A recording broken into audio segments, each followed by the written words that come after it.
Hello everyone, welcome to my channel Aloud. Today we're reading a classic story by C.S. Lewis titled Christmas Comes to Narnia. Christmas Comes to Narnia. In Narnia, the land on the other side of the magic wardrobe, in C.S. Lewis' story, The Lion, the Witch, and the Wardrobe, the children discover that it is always winter because of the spell of the wicked witch. Always winter, but never Christmas. Then her evil power begins to weaken before the great power of the lion, Aslan. The children, hiding on the ground with their friends the Beavers, suddenly hear a sound of jingling bells. Mr. Beaver is the first to climb out of the cave to investigate. "Come on!" cried Mr. Beaver, who was almost dancing with delight. "Come and see! This is a nasty knock for the witch. It looks as if her power is already crumbling." "What do you mean, Mr. Beaver?" panted Peter, as they all scrambled up the steep bank of the valley together. "Didn't I tell you," answered Mr. Beaver, "that she'd made it always winter and never Christmas? Didn't I tell you? Well, just come and see." And then they were all at the top and did see. It was a sled, and it was reindeer, with bells on their harness. But they were far bigger than the witch's reindeer. They were not white, but brown. And on the sled sat a person whom everyone knew the moment they set eyes on him.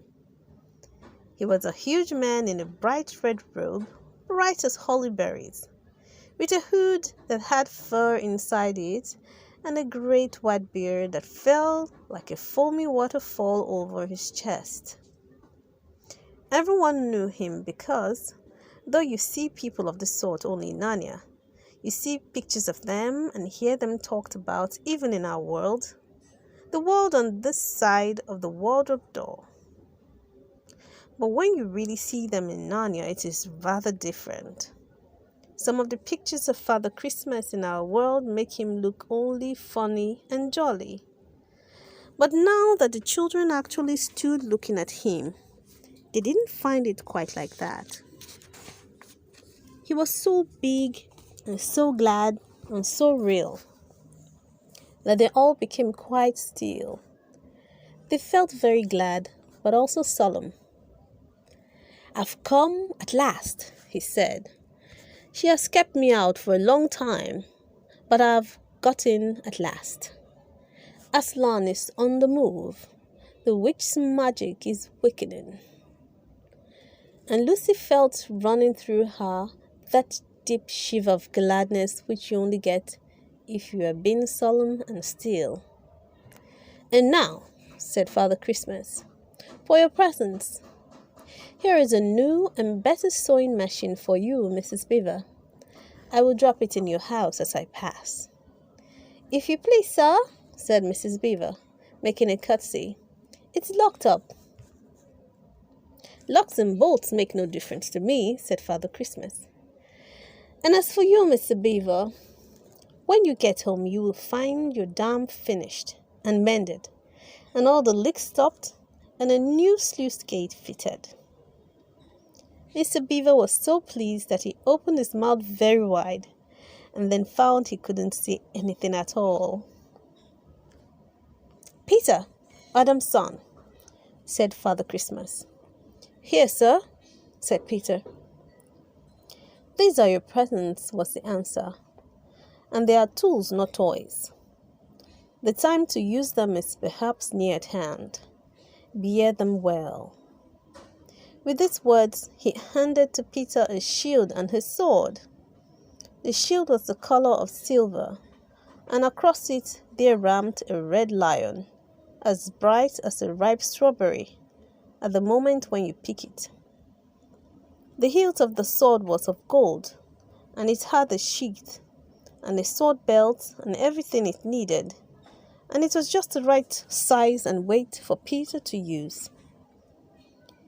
Peter was silent and solemn as he received this gift, for he felt they were a very serious kind of gift, of present.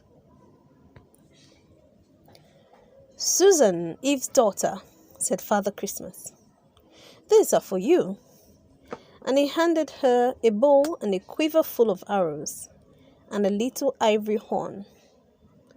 "You must use the bow only in great need," he said, "for I do not mean you to fight in the battle. It does not easily miss.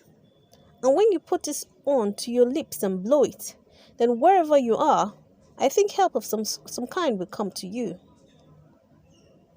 Last of all, he said, "Lucy, Eve's daughter." And Lucy came forward.